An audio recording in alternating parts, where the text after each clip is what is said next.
Sarah, Brent, Blumenthal tells me he's ready to vote yes on this legislation, calling it an opportunity for his Republican colleagues to go on the record.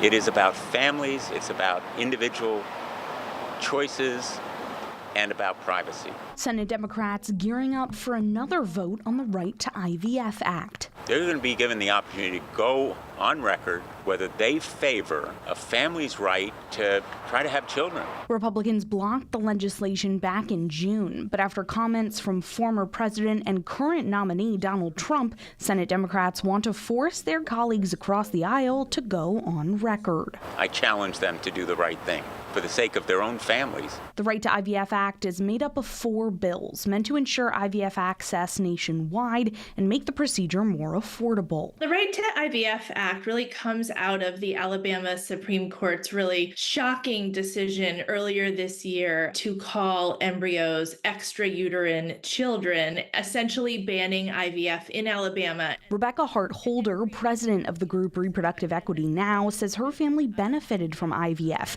using the procedure to have her 2 children. It's all about who gets to start a family and when you get to start a family. It is just an extraordinary gift that we can give to families, and I hope all of the senators, whatever party they're on, will take seriously the fact that people deserve to be able to have the families they want, and if that requires medical intervention, they should be supported. When asked about Trump's recent comments saying he supports IVF and even wants to make the procedure free for Americans, Blumenthal and Hart-Holder said, When he says he's for IVF, but at the same time he's agreeing with groups that are against women's reproductive health rights, it's impossible to know what he really supports. He should direct the Republican caucus to vote in favor of the Right to IVF bill. It's really that simple. If he is a man of his word, then they should take the vote in support. He's trying to say one thing publicly and then do a different thing policy-wise behind closed doors.